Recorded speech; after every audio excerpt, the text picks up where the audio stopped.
So which is better to buy?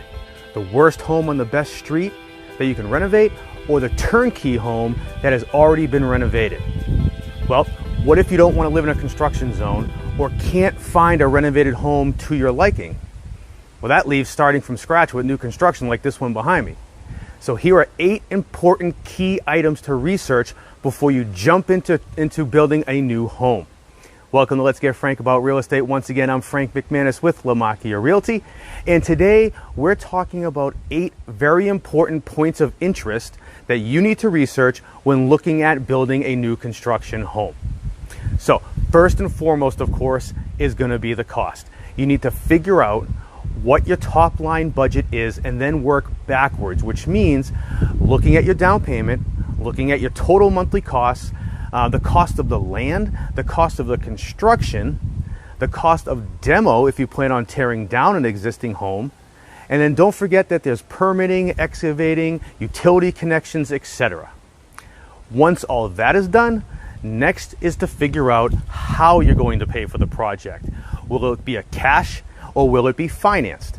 If you're planning on getting financed, you'll probably need to prove that you have at least 20% equity with the final product. So for example, if the total of the final build is roughly $800,000, the appraised value will have to be somewhere around the $1 million mark.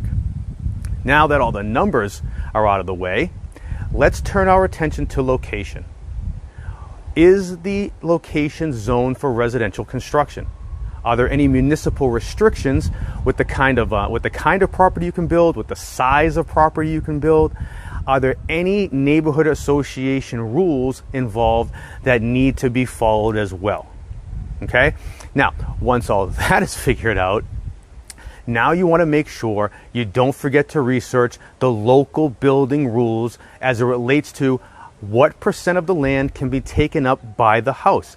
You need to speak with the local building department to determine what the actual setbacks are on all 4 sides of the property and how close to the border of those setbacks the property or the house can actually sit. Next is looking into the utilities that you will need to feed the property, including water and sewer lines, gas lines, electricity.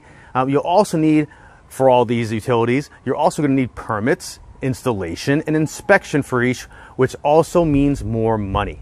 Okay? And tied into this is also looking into whether or not the plot of land is construction ready. Now, chances are you're probably going to buy a home that you're going to tear down, but you're still going to need to know if there are any soil issues.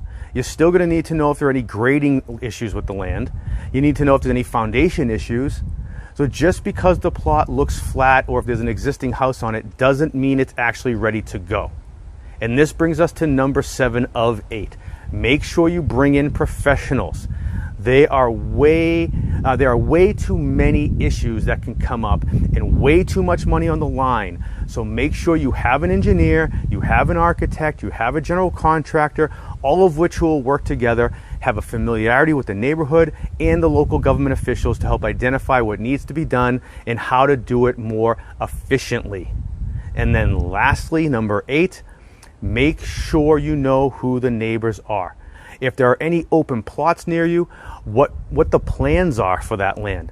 Because you don't want to have a nice scenic view of trees one year after you move in, and then the next, all of a sudden there's a commercial building or a gas station there. So as you can see, there's a lot to consider when building a new home from scratch, a new construction home that is. So as always, I hope this helps you. And for more videos like these, make sure to check out my Facebook, my Instagram, and my YouTube pages. Until next time.